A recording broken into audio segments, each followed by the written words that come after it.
And we're live. What is up, Noah? Hey, thank you so much for having me, Anthony. I really appreciate it. Yeah. Yeah, good to have you, Noah, as well. I don't know you at all.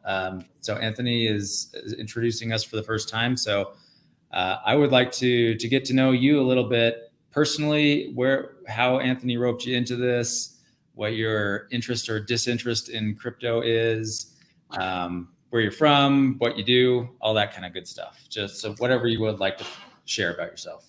Yeah, totally. So I'll start. I'm from Texas. I recently moved from Austin. I'm in San Antonio currently. I met Anthony as I was learning to code. Anthony was like very much my first friend ever in tech, as it were. Neither of us were employed in tech at the time. We were both aspirationally coding. I pivoted from frying chicken. I worked in fast food for about 7 years as a manager in the food service industry. Yeah, you were frying chicken. I was driving for Uber. Yeah, and so I started teaching myself how to code. I got into Twitter and the whole tech Twitter kind of ecosystem as I was learning to code. Became friends with Anthony, and we both shortly got jobs after becoming friends with each other. And eventually, I hired Anthony to come work at the company that I was working for, QuickNode. QuickNode is an RPC provider in the crypto space. So if you are looking to read or write blockchain data, they're kind of the go-to solution for things like that. I think AWS for blockchains, for anyone that isn't super familiar with that whole side of node operations. So that's how I got to know Anthony and kind of got my foot in the door into tech and crypto at the same time. And so I worked in developer relations and general content, technical content creation / engineering for about 2.5 years in the crypto space. Did about 1.5 years at both QuickNode and Phantom. Phantom is the best crypto wallet in the game, as far as I'm concerned. Obviously, I'm a bit biased there, but I think they have a really good product.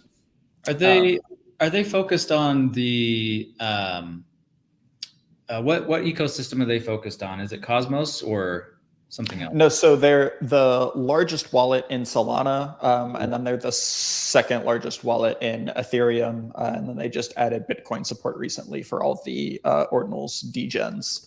I think they announced Move. I'm not 100% sure about that. I think they're targeting Move as like the next like Move related languages. So what is that, like Sui and Aptos? Those kind of guys will probably be next on the roadmap. I don't have any insider information there. I don't work at Phantom anymore. So that's, I think, speculation on my end, but they're a multi-chain wallet, and that's like their main focus is actually making that an enjoyable experience. So you just kind of have one account, and then you can have all of your addresses associated with it. So I have like one Phantom account, and it has all of my Polygon, Ethereum, Bitcoin, and Solana addresses all stored in that, and I can just kind of interoperate across chains easily. So that's kind of what they did. I did developer relations for them as well, kind of leading their at the time, their EVM go-to-market. So I had to go in and integrate with all the various kind of like wallet suites, like Wallet Connect and Rainbow Kit and WagMe, all of those kind of ancillary React front-end services, because nobody wants to code their own wallet UI because the logic there is quite finicky. And there's even some EIPs that are like still being shipped like 2 years later, trying to fix the whole kind of monkey patch situation, because everyone just clobbers window.ethereum. So you have like 10 different wallets that are all just trying to jump the exact same global object. Ethereum has become everything anybody ever wanted. Yeah. So it's not great. There's some technical stuff happening there that's promising. Their own namespace on that, like Cosmos or Dash or Solana. Because one, dApp developers don't want to deal with that. Like, it's already hard enough to integrate however many different wallets that you're going to have. So it's difficult on the ecosystem as a whole to be able to adopt all of those. So you kind of need some sort of standard. So Web3 or Window.Ethereum is very much the standard currently, but just due to how the architecture exists currently, it's like every single wallet that the person has installed tries to go to Window.Ethereum and just tries to do various things. And so there was also some awkwardness in kind of the incentives for some of the wallet modals were not always aligned to being as open as possible. And so that led to people trying to impersonate MetaMask. So MetaMask tries to inject out window.ethereum.metamask. And there's just like an is MetaMask flag there that's set to true. And so as a new wallet that has no users, you're just like, hey, I am window.ethereum.is MetaMask true. And hopefully that'll make the other dApps pick it up whenever a user has us installed without having to go to the dApp and actually integrate with them. So there's like, it's a complicated situation and it's not great, but that story is getting better. So I did a lot of work over there. And wrapping up to the present, I now work in the AI space as an AI engineer for a company called Small AI. We're pre-product currently. And so we're just building out that product. We're going to do kind of like AI-powered data summarization.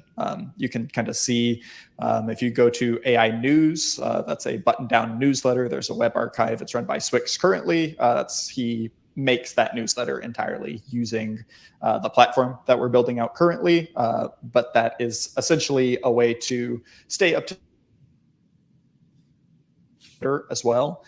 So that whole process just goes through and takes, we do it daily. So it takes all of the information from a particular subset of people. So we have a Twitter list that we've kind of specially curated for this. And so we take a newsletter or we take a Twitter list, we take some subreddits and we take some Discords and we just grab all of that information and then we write a summary for it and you get emailed that daily so that you can get, essentially you don't have to scroll all 3 separate services all day, every day. You can just go through and, it's a longer newsletter, so you can definitely kind of pick what you're interested in or Control F for some of your interests on a given newsletter, but it's just a way to kind of stay up to date and keep your finger on the pulse of a given space, in this case for AI. Very cool. So Swix, you mentioned Sean Wang, for anybody who isn't in the Web 2 space. That is one of my goals here, is to try to find the Web 2 people who are also Web 3 friendly. And it's a little bit of a challenge, but it sounds like, there are quite a few if you know the right corners to look in and whatnot. And you're definitely, if anybody hasn't already picked that up, like you are definitely right at that nexus. So thanks for joining us today. And I'm sure that we can probably make some good progress if our network is running well today. So we are running on a test net right now. And I think without further ado, we will jump right into that because Anthony, correct me if I'm wrong, but I think today we should try to speed through and see how far we can get in like record time. What do you think? Yeah, I think we could probably get pretty far because there's not going to be as many kind of like noob questions of like, what's a chain and stuff like that. If there's anything wrong with that? Just kidding. But yeah. Let's bring up your screen, Noah, and we'll jump right into the tutorial. And awesome. Basically, Anthony, you can tell him how to navigate that since you wrote it, and I will field questions when they come and add anything that I really feel like we should. But for the most part, I think we will let you do your thing, and we'll just be a resource for you as you go. Awesome. All right, so Anthony, what am I doing here? Am I just going through the blog post step by step tutorial mode? Pretty much, yeah. You can skip all the preamble, just go right to creating the project.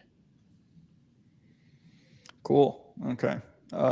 So I was a little bit ambitious here before the stream. I already made this Dash examples here, so I'm just going to copy all of this and see if that runs through.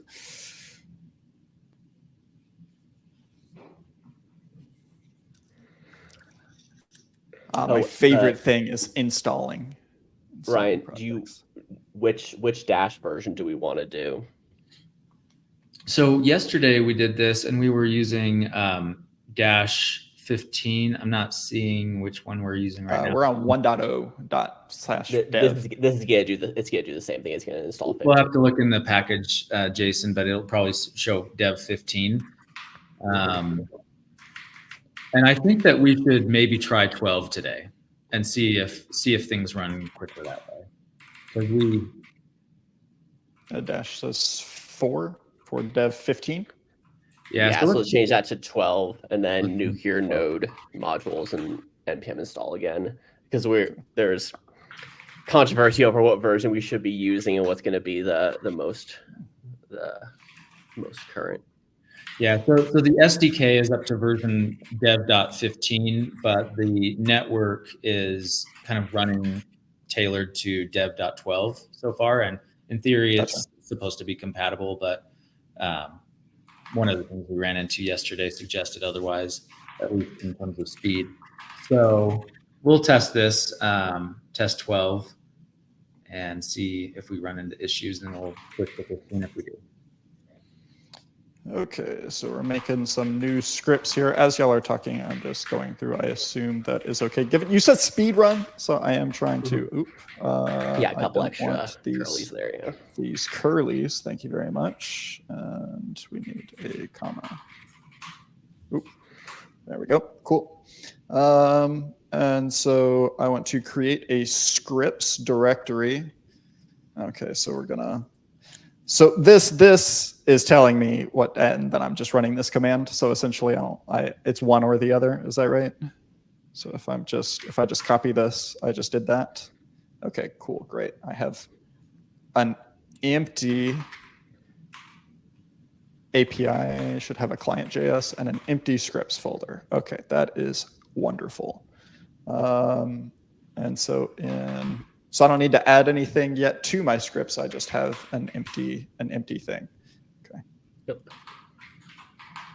We're gonna import some Dash. Great.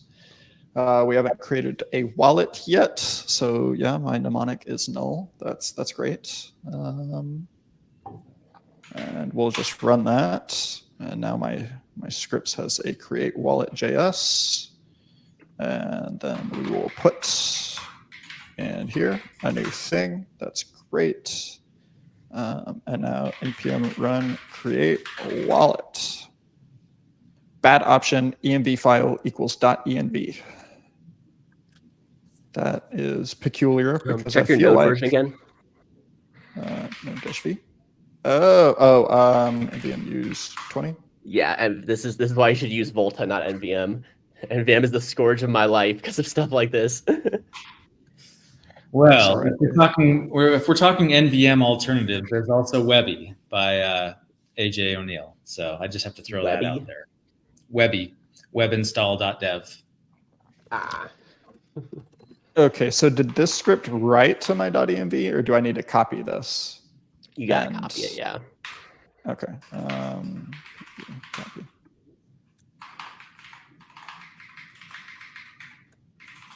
Cool. And the spaces. Okay, cool. I'm doing the right thing. Adding some stuff into my let's just make sure that you have 12 words for your mnemonic, because for some reason this the copy button may have 5, 6, 7, 8, 9, 10, 11, 12, 13, 14. Yeah, 12. 12. Yeah, that was 12. Cool. All right. Yeah. Certainly not 24. That's for sure. Yep. Okay. Or actually, let me actually. I feel like I counted 14, but that could have been different. Hold on, this is different from what's in your terminal. The terminal is. I made so I didn't want to copy this from my terminal, so I ran another one and piped it to my clipboard, and then I copied that. So it was an additional run. Yeah, I could write the script so that they would write straight to your .env, but we tried. Yeah. Said, by the way, we just created some magic in your .env file for your secret phrase, so we try not to do that.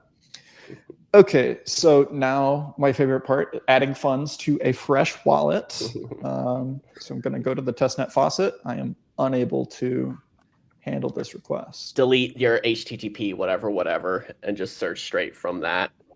This is I kind of wonder if you were joking about this being your favorite part, but No. Politics are notorious for being terrible, and we are no exception. Okay, so what did you tell me to do, Anthony? I need to so just like delete the HTTP or HTTPS and just start with the beginning of the domain. Yeah, see. Unsecured. Unsecured. Yep. Shame. Let's see. All right. I am not a robot. And let's get some coin. Do I need to? Oh, yeah. Put your wallet. Okay, that's not entirely clear to me. Okay, so everybody. See. Yeah, that's everybody too. So let's pull that and put that in there. Oop, that is not what I want. YT dash. There we go. Do I have a promo code? Does this matter? Or am I just getting coins? You can put in masternode, and that will give you more coins. One word? Yep. Masternode. Hell yeah, I love getting more coins. It's my favorite thing. More free stuff. Okay, and so I see my bar is loading. I've made a request of some sort. Yeah, this is likely going to crash. Part where it will probably crash, and then that generally means that you probably have some coins. Verification expired. Okay. That's a new one. Let's try that again.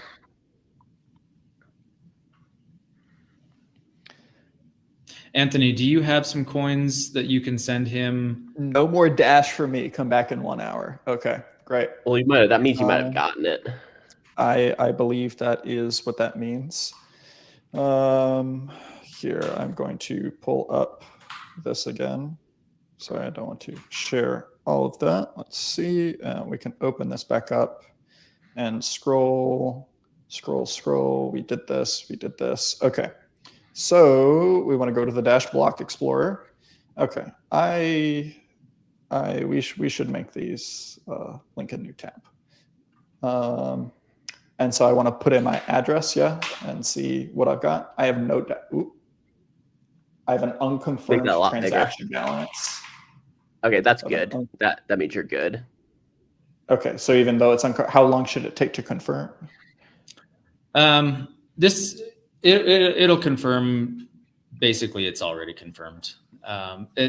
Generally this Block Explorer doesn't recognize our instant send feature, which it should, but it's probably already confirmed. Okay, cool. You can refresh. It's the difference between transaction confirmation, the way that Dash does it, which is an instant send feature, and block confirmation. So if you're familiar with Bitcoin, which you are, you know that the blocks confirm every 10 minutes. Shit sucks. 10 minutes. That's tough. Tough. Our blocks confirm every 2.5 minutes or so, but the transactions actually confirm instantly, and so they're instantly usable. Okay, cool. So do you want me to walk through the transaction that I got sent, or am I just scrolling down to more code? You can keep going to the next script. Keep going. So this is my client JS, and so now I need to make some adjustments. So I am just gonna paste that in, and we'll kill that. That's fine. Great. And we're gonna create a file called. Oh, interesting. What was that? Excuse me. Okay, that was weird. Okay, so in create entity JS, we're going to create an identity. That's great. We're going to log out some stuff. My identity's ID, along with my platform block explorer. Okay, that's great. And then we're going to run it. We're going to npm run create identity. This is where we find out whether the network works or not. Do you want to talk a little bit about what an identity is, Ryan, while this is running? Are you tracking my identity on the blockchain? I don't appreciate that. I'm supposed to be anonymous at all times. Yeah, it's a permissionless identity. So yeah, I'll use this time, I guess, to talk about the difference the two different blockchains in Dash. So we have a proof of work blockchain and a proof of stake blockchain. What we're dealing with this tutorial is the proof of stake blockchain. Hey, Rand, awesome. Yeah. So it's a Tendermint. It's based loosely on Tendermint proof of stake, but we have some pretty heavy modifications to that. And the identity that we just made is basically the first step to interacting with Dash platform, which is the product that we're going to be using here. I spelled the identity wrong. Identity. Okay, I'm just gonna copy this.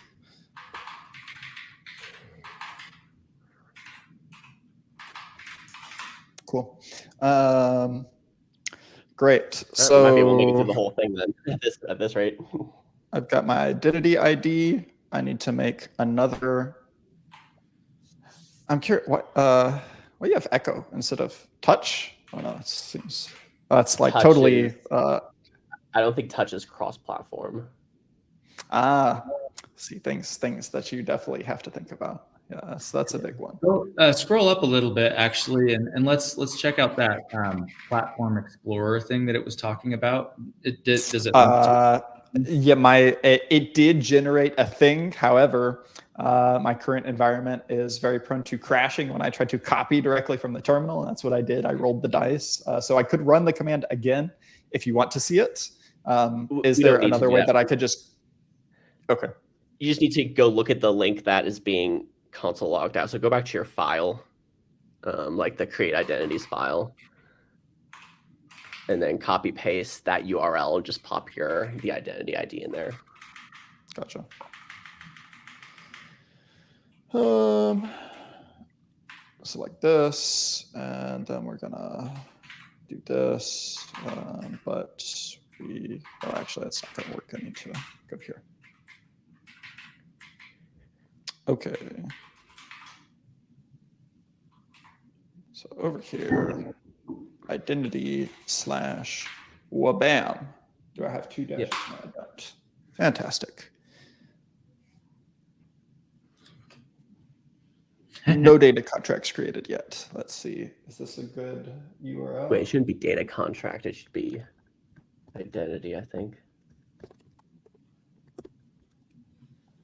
Yeah, it's just platformexplorer.com/identity /identity ID or whatever. Yeah, your identity ID. Yeah, this is right. Weird. Not sure why that's not working. I have no transfers, no documents. Oh, did the script finish, Anthony? And Noah did. Yeah, the thing I assume because it logged out my. It logged out, but sometimes the script. Is there anything that happens afterwards? We view on the Block Explorer. No, that's the last thing that happens. Yeah, no, that was the other one.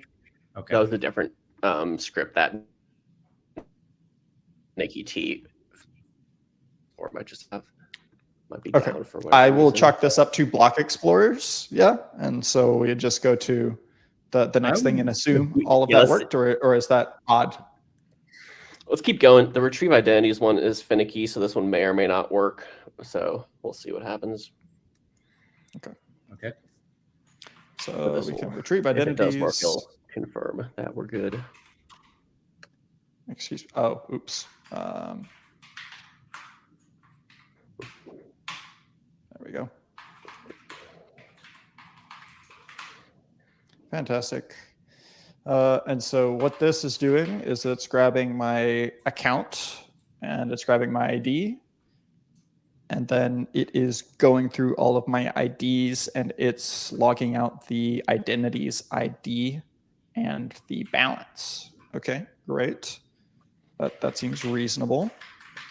npm run retrieve identities.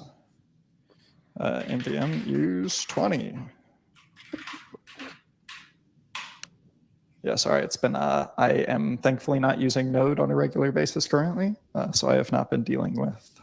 Yeah, you're in that Python life, right?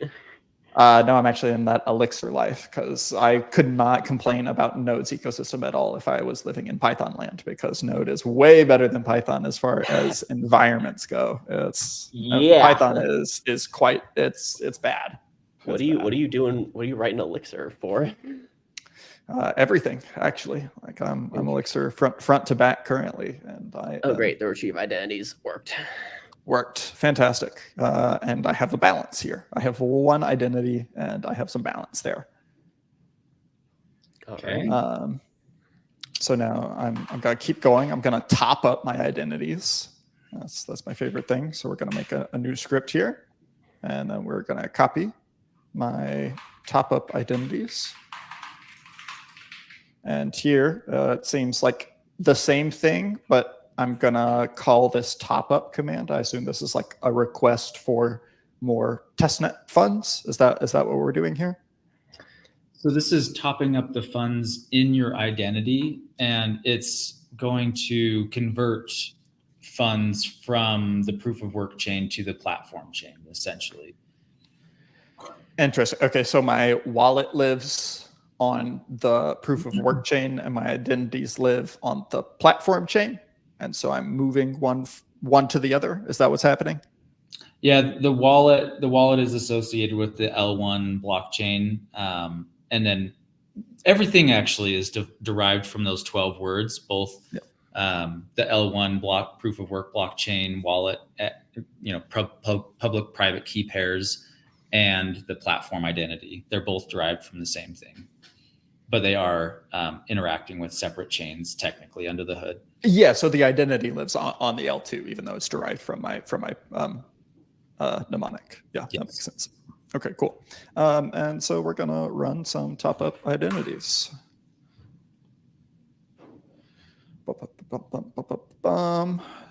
Setting the TLS server name to an IP address is not permitted. This will be ignored in the future version. Great. Yeah, it's said that for as long as I've been doing this, so I have no idea what's up with that error message. It's like you boot up a new React project and it's like, can I use Lite? It is not going to be, is out of date or whatever. I'm just like, okay, sure, whatever, dude. Yeah.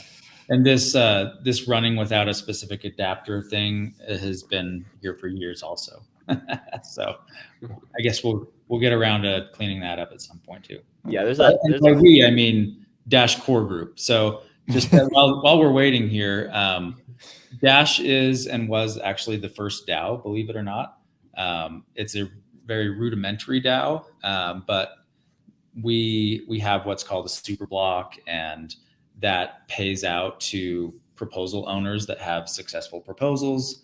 And Dash Core Group is one of those organizations that gets funding from the Dash DAO and Dash Incubator as well. But we're separate entities, and we're dealing mostly with products that were built with Dash Core Group and by Dash Core Group. So Dash Platform has been the big project that they've been working on for several years, and we are helping test it. Interesting. Very cool. So what did we have an identity credit balance. Yeah. This is great. I want to preserve. I don't want to run into the copy issue I did again. Did I get enough funds to run this again and still go through the rest of the tutorial? I assume I'm not like starving for tokens. Okay. Plenty of money. Okay. Yeah. So we're going to run that again. So that'll take a minute while that runs. Since it ran correctly last time, it'll surely run correctly again. So while that runs, I will just go over to our register name. And we can just dash examples, and we can make a new script. And then was this register name, and then use 20. And this is the register name here. That's great. I've skipped this because I don't quite have my thing yet. So before we run the name, I guess I'll stop here. Yeah, you can just go to your .env and pick a name. Oh, is the label is different than what was the output from top up? Did I need to actually copy that? My identity credit balance? No, you didn't. You don't need that. Well, That's just then my bad for you. My bad. Okay. But Anthony, you wrote it in all caps, which means it has to go in the .env. Yeah, I guess I didn't need to run that again. Oh well. So my label. What am I labeling exactly here? What is your name? It's like your Ethereum name service kind of thing. Dash DPNS dash platform name service. I want to be in Hein dev .dash. Let's go. Okay, cool. So I'm going to the register name. I already made this, and so is this what I did? Yeah. Okay. So I can npm run register name.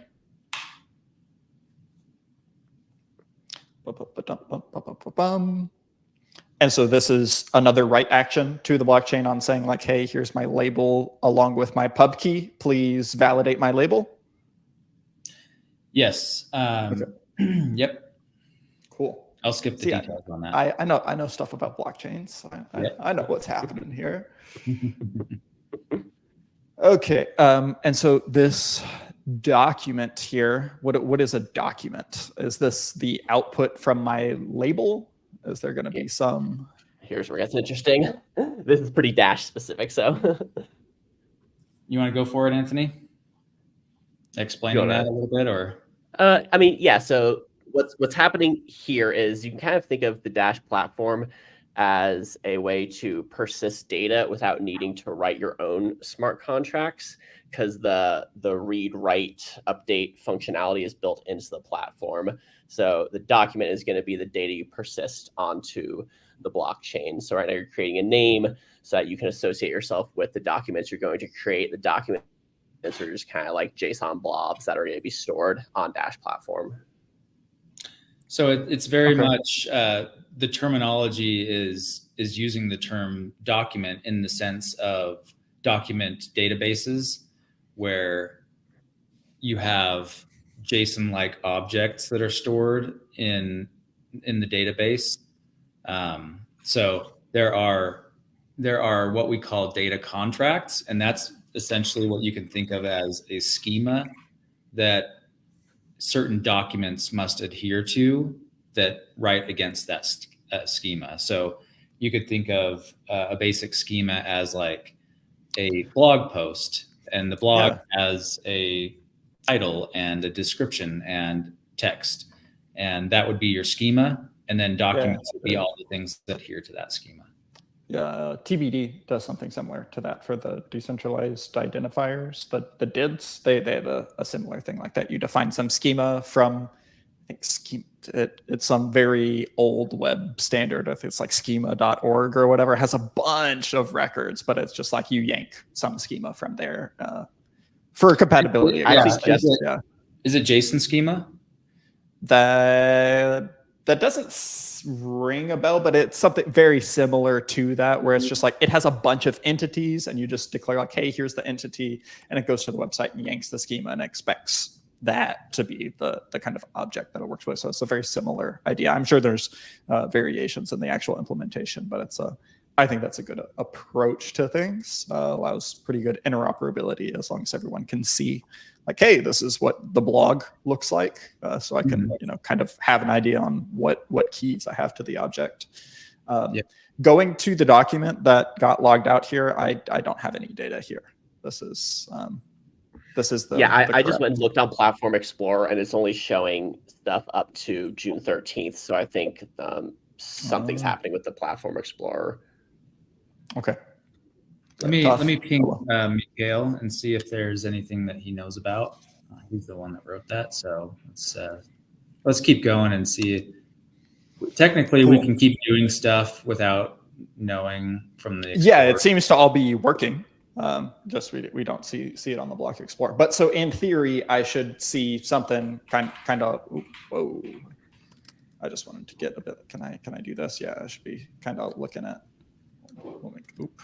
Come on now. Something like this. That's what I should be looking at, where I would have some unique identity by ID, but my label would be in Hein dev that I put in. Is that right? Okay. Yeah. Cool. So now I want to make a retrieve name. I created my name. I registered it. And now in retrieve name, I'm gonna make you a little bit smaller and move back over here. Whoop, whoop, whoop. Move back over here. Oh, that is crazy. What is happening? That was wild. I've never seen that before. Let's see. Retrieve name. Cool. So this is grabbing my label.dash in HeinDev.dash, and then we're grabbing the name from that document. And then we're saying that, hey, we grabbed our name and here's your name ID. Okay, cool. That seems good. And so we can run that retrieve name. And then we can, I'm going to assume that this doesn't work if the Platform Explorer is down, but we will click anyways. Yeah, error loading data. Let's go to the Platform Explorer and just go to the main homepage and see if anything is showing up there. That's what I was looking at, and it only shows up to June 13th. So the latest block was 296 minutes ago. Okay. I assume that should be 2 minutes approximately, 2 to 3 minutes. Yeah. Let's see. Yeah. Well, click the API thing. There's that seems to be working in that case. Warning next to it. API indexing is disrupted. There you go. That's the issue. Yeah. Okay. Yeah. All right. Well, that's good to know. But I know is failing as the blockchain continues to chug along. There you go. There you go. This is the first time this has happened with Platform Explorer. It's usually pretty reliable. So, Mikhail is on it. I pinged him about it. He's looking into it. But we can see we got some stuff logged out here. So while I can view it on the Block Explorer, I have my owner ID. I don't have any schema definitions. That's null, but I've got some document schemas that have domains and pre-orders. I have a lot of null objects here, but I do have my normalized label doesn't like my I. It now has a 1. That's interesting. Oh, wow. I am in there's something in the docs about that. It has something. It's some security mechanism, but it's also like O's turn to zeros or something like that. I think it's so people can't like create different links that look like a thing that would actually steal someone's crap. You know? Yeah, I think that. Yeah, exactly. That may or may not be temporary, but there is that measure that they're trying to prevent people from. You know, if I register Ryan RION and somebody else registers R1ON, then they could try to be scamming people. Yeah, it mitigates homograph attacks. Okay. Oh, nice, fancy. So yeah, that's interesting that we ran into that. Cool. All right. So that's why we explore. We explore the outputs. So I just retrieved my name. That's the resolved name object. Cool. That's what I looked like. We're not going to click on the Block Explorer. Now we have a data contract. So I'm going to create my first data contract, which is a blueprint for the structure of data that an application intends to store on the decentralized network. It defines the schema of documents within the JSON. Okay. That seems good. So we'll make a register contract, and then in register contract, we will create some new stuff. Let's see. So we're grabbing my identity. I'm going to make a contract document. So is this the shape of my JSON schema? Is this like implicit that I'm like, this is the schema? Is that what's happening? Okay. Mm-hmm. So I'm creating a note with some properties, and those messages have a type string and a position with them. Okay. Register contract, and so we want to run this, and then we should get something like this put out. Fantastic. Now here's want to make sure. Yeah, it's not finished yet, despite the fact that you got the string, and it may take a while. So we'll see. Yeah, because we're publishing the contract right now in the script, and so that takes a minute to go up to the network. Yep. Yeah. Okay. Yeah. So far, the network seems to be running pretty well. So maybe you're right. Maybe Dash 12 is the one to use. That's what the Platform Explorer is running. It's running version 12. much to its chagrin, it would appear. This is long, to be fair. This is still not a great user experience. So I'll have to look into this and see if this is known that it's this slow or if there's some issue. But I mean, not terrible. It's done now. So cool.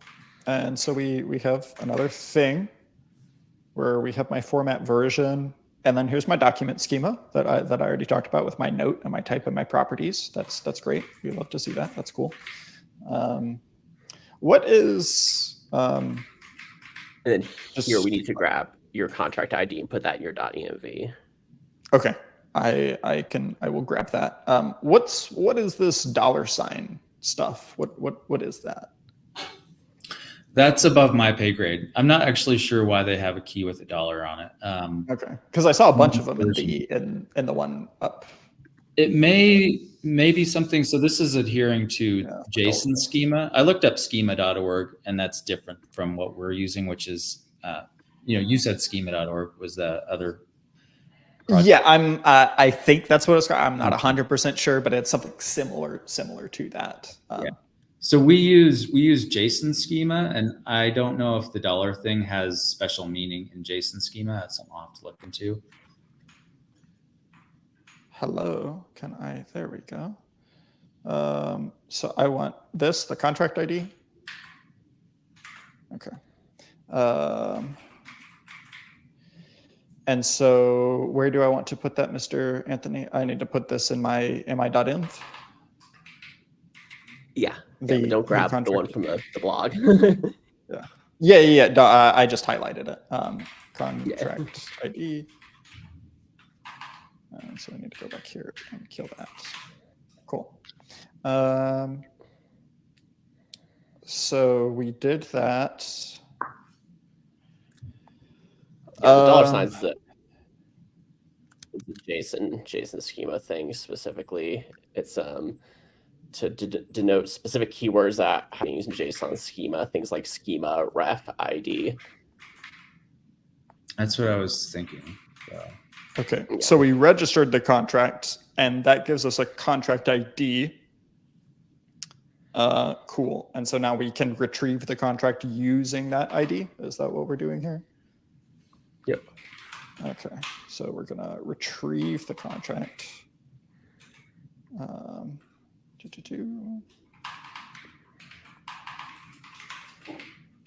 So yeah, from the contract ID, and we want contract to JSON depth of 5, and then we view that on the block explorer. Okay, cool. That seems reasonable.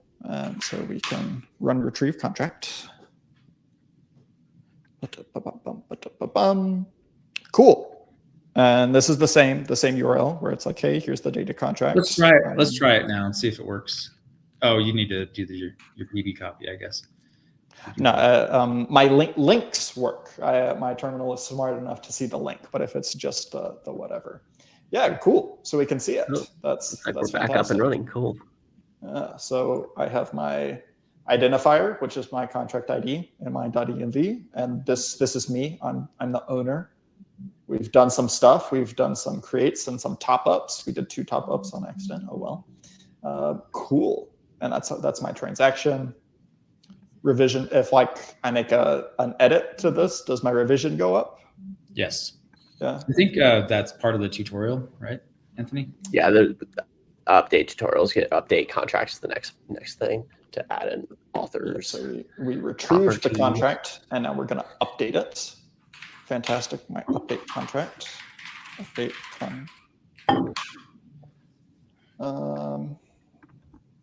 contract. Cool. And then we're gonna update it. So what am I doing here? I am setting my document schema to note, and that goes to that. What'd you say? You guys use JSON schema? And so in the JSON schema website, there is a note. And that's where we're adhering to that. The note, is that what we're doing? That's free text. That's your text. What you're defining. Yeah. Mm-hmm. Oh. That's okay. Like my note. Okay. Gotcha. Interesting. Okay. So we update the contract. by running this script. So in other words, the tutorial is making a notes-taking app. Yep. Yeah.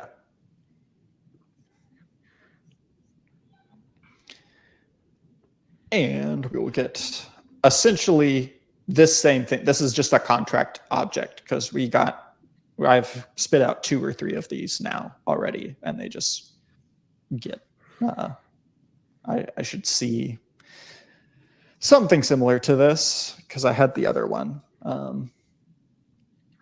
Is it expected that my schema defs is still null, even though I have the document schema? What is schema defs at that point? What is? That's a good question. Let's see. Because I feel like that should point to like some JSON schema, maybe some JSON schema spec on like, hey, here's a note or a blog or something. So I'm poking holes in your thing. I'm asking all the questions. We don't just run scripts. No. Yeah, I don't know right offhand. It's not in your tutorial text either, Anthony. So it looks like we're at least on tracking. Yeah, I'm not sure about that. I mean, it's been in all of them. Looking in the Dash, looking at the Dash docs, all of the examples they have, schema defs is set to null. We can look. Let's actually do that because part of the. I know that we're steamrolling through here, but let's at least bring up the Dash docs. Go to docs.dash.org. All right. And Dash. There is a reference section. So let's see if we can figure this out through the docs. So I'm in the API reference. Now we'll go to platform docs. So that's platform docs. Yep. I have the protocol, the reference. Here we go. Yep. We're over here now, so we're making this big, and I'm schema defs. We'll just do schema def. Capital DEFS, schema defs. Okay, so that's just another. These are just examples. And I assume from what Anthony said, if I do schema defs, is just going to be null. Yep. Interesting. Okay. Well, so not no clear explanation. Let's see. What about the contract? The contract object. A data contract object. And what about schema defs? Schema. Okay, a lot of schema, no schema defs, and okay, it's saying here, it's used as a convention to organize and reference schema definitions within a JSON schema document. You create a section where reusable schema components are defined, which can then be referenced throughout the schema. That's exactly what I thought it was. Okay, cool. So Anthony, did you read that from? Is that ChatGPT? Yeah. And is this a JSON schema concept then? Yeah, that's basically what it's saying. Yeah. Okay. So like if you wanted to create, like it's saying here, you could create a user object and then you could reference that within your schema. So it's kind of like creating kind of composable units. And I guess they don't really use that very much in the Dash docs. So I guess they're not really pushing you towards that direction. Well, any kind of application that would be useful, I would guess, would need this. So it's something good to note that we should probably have some documentation about it. Because if you're making Twitter on chain where you wanted to let anybody like Farcast or whatever, some protocol, you would want to say like, hey, this is all of our schema definitions that we expect you to adhere to be in spec to the protocol, and having that explicit is a nice thing to have and allows everyone to reference the same thing. So that's cool. That's what I thought it was. I just thought it was interesting because we clearly have a schema here in my note. So I should create a note schema definition and then just use that everywhere. Cool. Okay, so my rabbit hole has been officially we've answered that one. I just updated my contract. And so now I want to add a application here to my client. Okay. Client.js. So I have my unsafe options, my wallet. So I'm just going to yoink the apps here. I'm grabbing my contract ID. So I need to also add my contract ID. Cool. Skip synchronization before height. Interesting. Okay. So this is just making sure like I don't grab everything from the history of the chain. Is that? Yeah. Okay. Yep. Great. Exactly. So we are submitting a note document. And so a note has been defined by us. Okay, great. So note document. And so let's read through this. We're grabbing our identity again. We're creating a new document, and we're calling it a tutorial contract.note. What is this? Is this a label? The label of our contract? What is this? So it's not the label of a contract; it's the label of a document. The label of a document. Sorry, I thought a document was a form of contract. Is that not? Is it just its own thing? It's entirely separate. They're both primitives, contracts and documents. Yes, they're both primitives. The contract is like the schema, and the document is an object that adheres to the schema. Okay. All right. So we give it, what did you call that again? This is a document label for it's the name of a document. And then I'm actually not sure what the arguments technically are, but Anthony, let's see. Yeah. So so if you scroll back up to your client, the reason why you had to put your contract ID in your client was because this allows you to basically define specific methods that then you can pass in as you're submitting the documents. So there's information about this I think I said something about this in the tutorial, but there's also a doc. Yeah, sorry, I've completely omitted all of the actual explanation that you do in your tutorial. So shut up, just copy paste code. Yeah, so just if you scroll to where it's right above the part where you put the client in, it explains this part. So just scroll up a little bit more. Yeah, right there. Yeah. Add apps object to the client options and pass the contract ID to enable contract name contract document syntax while accessing contract documents. Okay, so this is the tutorial contract, and then we have the note that we had established earlier. That's what we've been calling it. Okay, that's cool. I will not dig deeper than that. I don't 100. I think I get that. There's a message, but on this, we had a message. Do we not add a position? Do we do that later? Because there was definitely a position key on the messages. So I guess it can just be null. I think it will know that because you define the position, it's going to make that the first position or the 0th position. Interesting. I think it should be 0, I believe. If we do need to write it, it should be 0. It was 0. Yeah. Okay, submit note document. Oh, I already wrote that. Okay, and then we create, and then we have this is the protocol essentially if we wanted to replace or delete things. Okay, cool.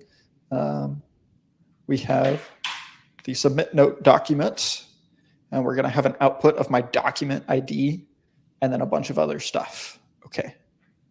Yeah, you're going to want to set document ID to your .env. Gotcha. This is where we're actually writing to the chain. This is our hello world right here. World, yeah.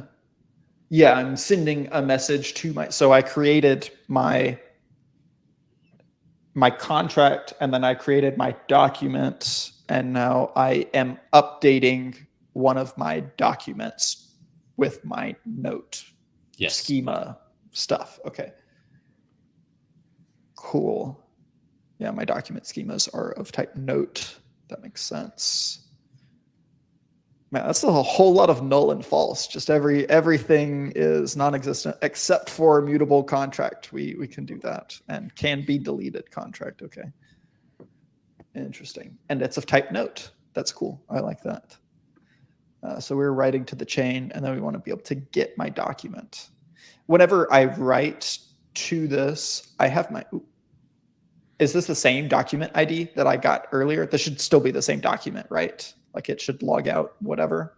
I'll probably answer this question myself. Did it finish that script or no? Yeah, we just got it. So there's my ID, my owner's ID. Hello from AJC Web Dev as the message. Oh yeah, I should have changed that to you should make this dynamic to be my label. That's smart. That would be good. Yeah. At Friday, June 14th, sorry, whatever GMT. Okay, great. I am going to do that again. We're going to PB copy. So while that runs again, so that's cool. I like this. That's great. It has. And then what did the Explorer choke on there? This was. I'm sure it's probably running now. Yeah, this was just from before I hadn't updated it. Yeah, so I have my label and my records. That's all cool. Yeah, my owner ID is right here. That's cool. My document. Okay, so I'll close these two. And when that's done running again, I will go ahead. So as that runs, I'll create a new script, and we will call this the get documents. And then we will copy this in here. And then we'll go to my .env, and what did we call it? My document. Do I need this? Does this need to go in my .env? I think so. Yeah. I don't think you don't say that I do. You just say that the document ID. I doubt it, because that's just a reference to that specific instance of the document. You're gonna use it in the update note document. Yeah. So in here, but where do you don't get tutorial that's contract get documents. The next one, the next script, you're gonna need it.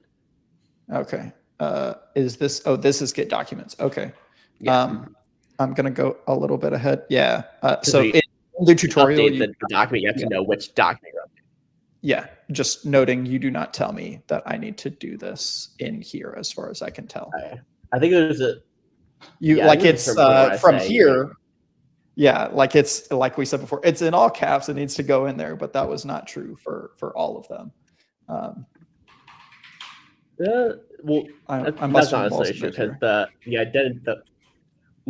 but there's one part where the one you thought you had to copy, it had something in all caps, but it wasn't like equal to a thing. So, but yeah, I'll make sure, because there's a point in the thing where I say copy this and place them in your .env. We'll do the same throughout the rest of this tutorial, but I'll make sure to specify each time, make sure to take this specific environment variable.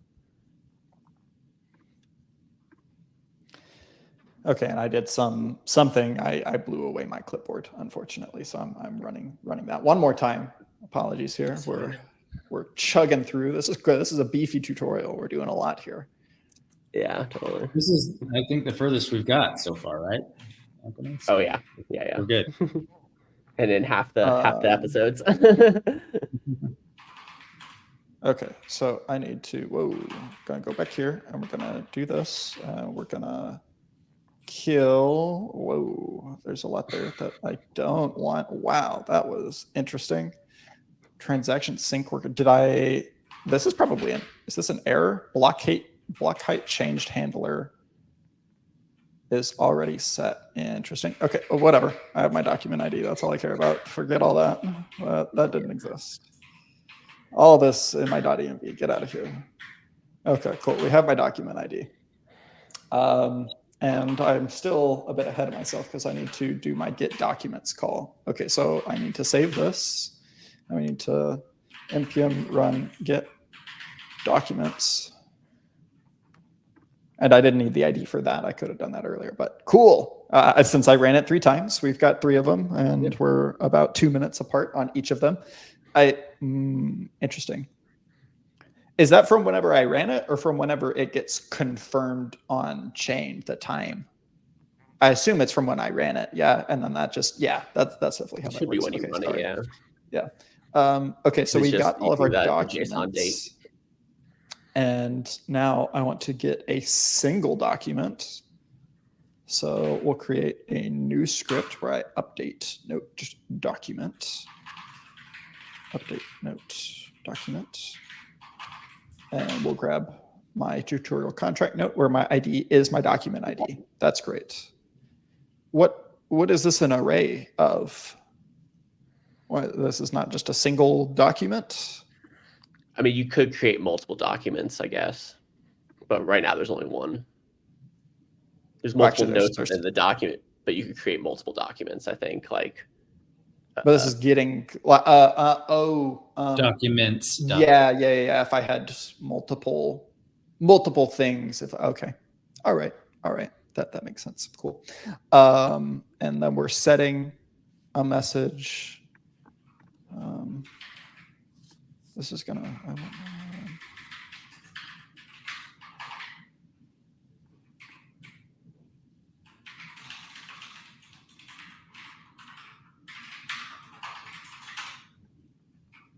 He's off script, guys. I'm not plastering your name all over the Dash internet, Anthony. Absolutely not. I will make my mark here on the Dash network. Let's see. Update no document. Yeah, that should do it.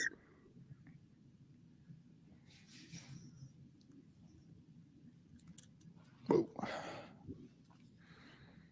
And we'll get the document updated, and we'll have our message with the current time, because we're calling new date to UTC string again.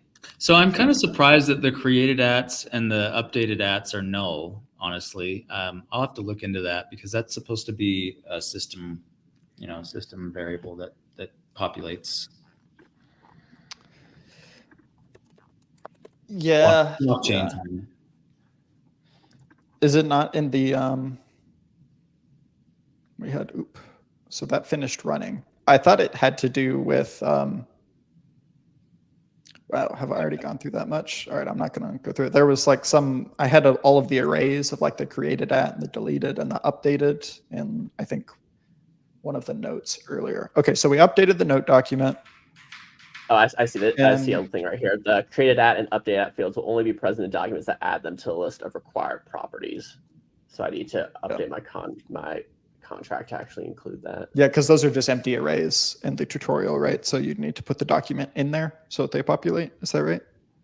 Something like that. But cool. We said hello from Hein Dev again. Great. We love to see it. I have successfully updated it, and now we're gonna delete it. Oh no, dude. I just put my name on there. Okay. We can create it if you really want to. Okay, so we created it, we updated it, and now we're gonna delete it. So we can delete note document, where my ID is the document ID, and then we will delete it. Does deleting it also take resources? Like, do I need tokens to delete something on the network? I don't think so. In fact, I'm pretty sure that you actually get money back. Yeah, that's how it works on Solana. That's why I ask is like on Solana, if you like delete state from the chain, it's like, oh, here you go, have some dust back, essentially. Yeah, I think that's how we've done it too. Yeah, it's always a feel good one. There's nothing. That if we want, let's see, like on the Platform Explorer website, there should be a history of an identity's balance, and see if it's going up and down.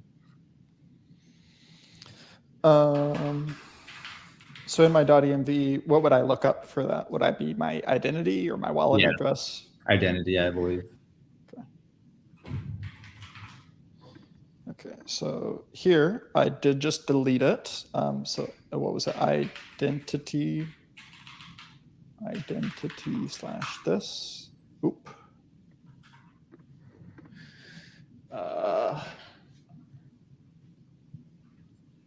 If you just pop it in the search bar, does that work? Oh, that would be probably smarter. Yeah. Yeah, and if you just go to the /identity, it'll be the first one. You're right on top. It's the only one that's been created today.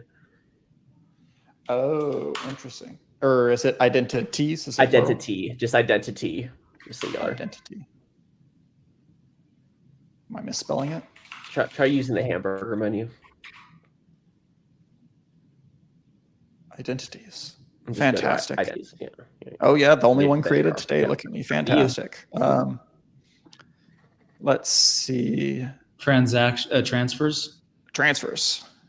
There you go. Absolutely. Okay. So those were from. None of these were just now. This was whenever I just created it. Your funding, yeah. Yeah. Okay. So I didn't get anything back for deleting it. It would appear. Does the delete show up yet on? Well, I suppose that would be a good. Let's see. So we did delete it. Yeah, we have revisions of 2. Although this kind of just returns the contracts. Okay, it says document deleted. That's just Anthony that said that, though. Yeah, yeah, in the console log. So it's not necessarily apparent. So maybe in another 2 minute, identity create. Yeah, so there's one issue here, which is that it starts at the earliest one and then it caps out after 10. So you're not going to be able to see it. Oh, it caps out after 10? Yeah. How do you know on the that? Transactions. Interesting. I'd also probably want that to be descending instead of ascending. We want the most recent stuff first. Oh well. Maybe under transfer. No, I will assume that doesn't work that way for now. What about data we can check again at contracts the end. and documents tabs? Documents. Let's see. At 114, we did this document here is null because we killed it. I imagine that would make sense to me. Whereas this one should still be alive. Yeah, cool. Okay. And data contracts, I have the 1. I have 3 documents. So the document ID persists. It just kills out the data within it. Mm-hmm. Okay. Yes. That tracks to me.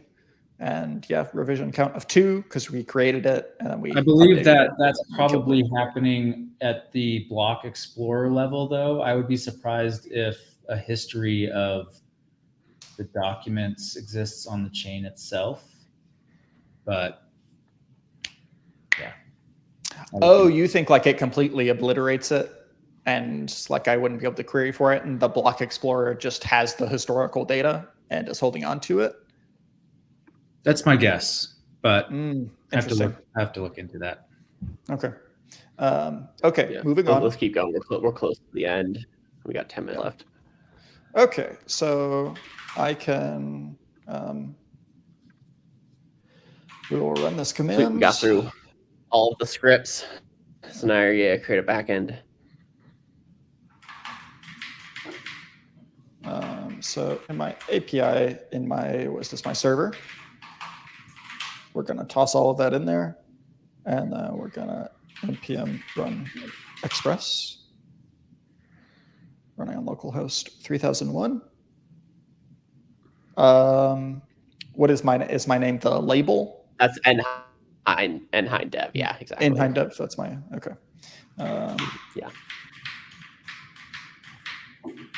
Make this big. So here I want to say in Hein dev.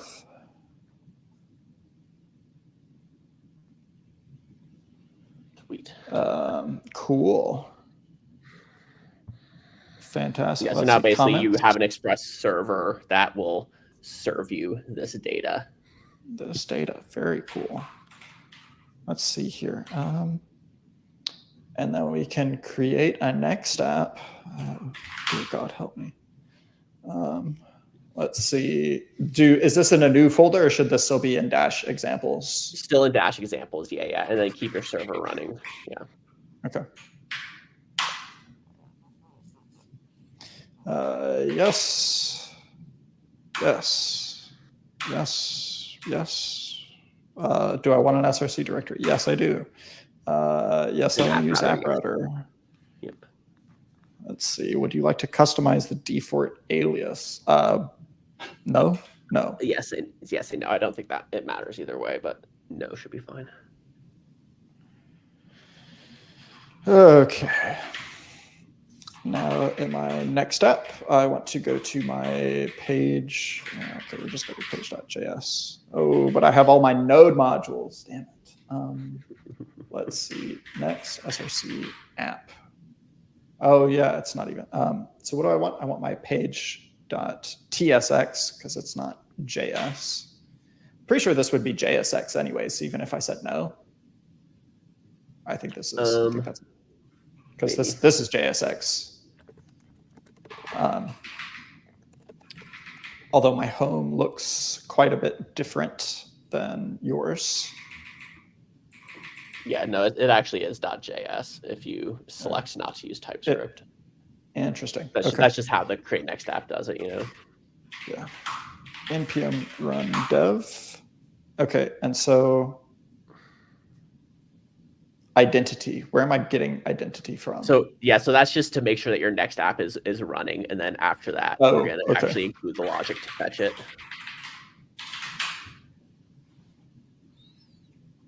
Completed. Hey. There we go. Page.tsx. Okay. Oh, this is like the okay. So I'm gonna kill a bunch of this. I'll just say hello Dash. Okay, cool. That's much less confusing. Yeah, so you can just skip that one and just grab the next one.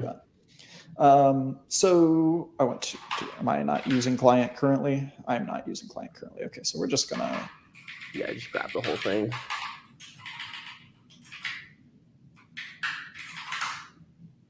Let's see, make sure I didn't get any errors here. Okay, fantastic. My identity is null. No, that's because I hard coded in my name in there. So you want to change where it says localhost 3001 in your code /name.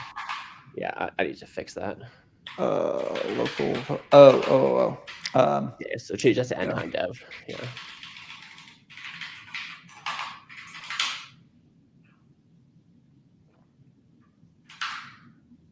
Ha-ha! Hell yeah. Success. Yeah, my next JS app, I'm using some clients. I'm rendering some data. Add a fetch button. Okay. Sure, why not? Use, okay.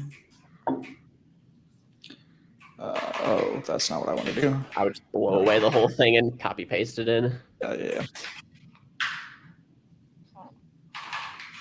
So Anthony, was there a reason that you chose to go with having a server instead of just a client-side single page application?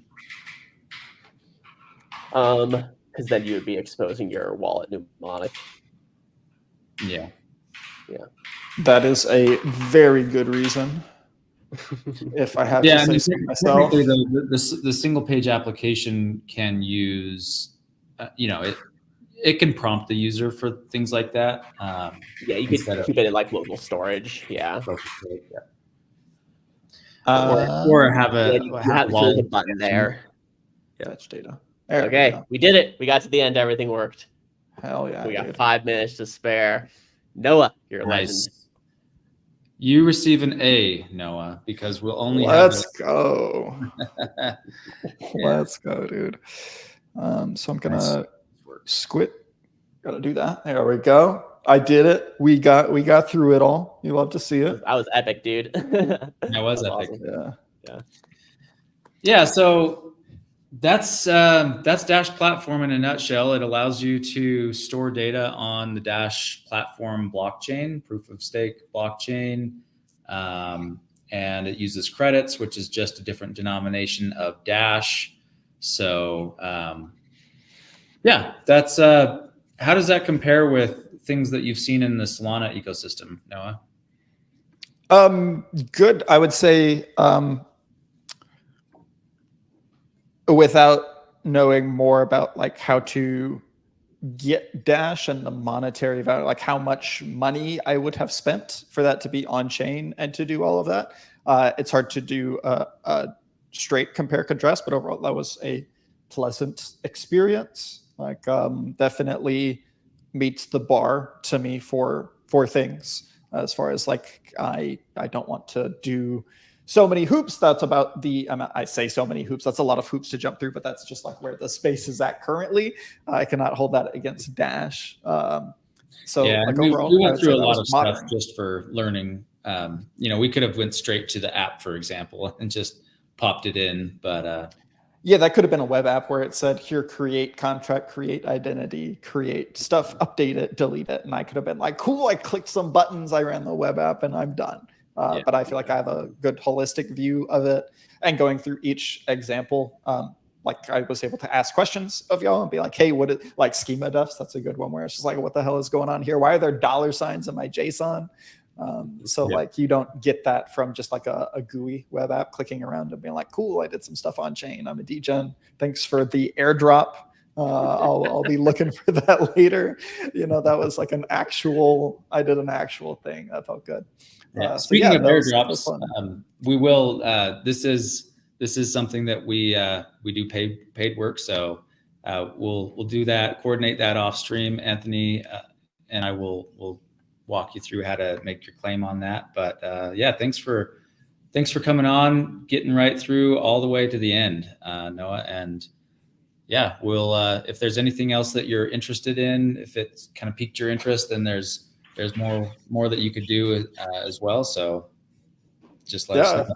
Yeah, of course. That was awesome. Thank you guys so much for having me. That was definitely an enjoyable experience. Always fun to do some live coding with friends. Thanks, Anthony. I'm sure that tutorial was a thing and a half to set up. That was a lot to just go through, much less write all of it and make sure that it actually goes like that. Look, if I made that, I'd be like, dude, this is so much. So that was a lot of code that we went through. I appreciated like going through step by step. I think that scripts, just additionally adding scripts and going through felt pretty good. I appreciate the ergonomics of defining all of the scripts up front in the package JSON. That would have been it was like already a thing like, hey, create the script in your scripts folder and then update it and then put something in your environment and then do it again. That felt like a learning process. If it was also, by the way, add this script to your package.json, that would have been a lot. So I appreciate the design decisions made in my learning journey. That was good. Anthony, who would have thought he is in fact a professional tutorialer. So that's shows in the work. But yeah, thank you guys so much for having me. That was a blast. Yep. Thank you. And thank you for the listeners for tuning in. We will probably have several of these next week as well. Maybe even one every day, depending on what you've scheduled. I know I've got some half lined up. So tune in next week and we'll do it again. Thanks, everyone. Awesome. Bye. Bye.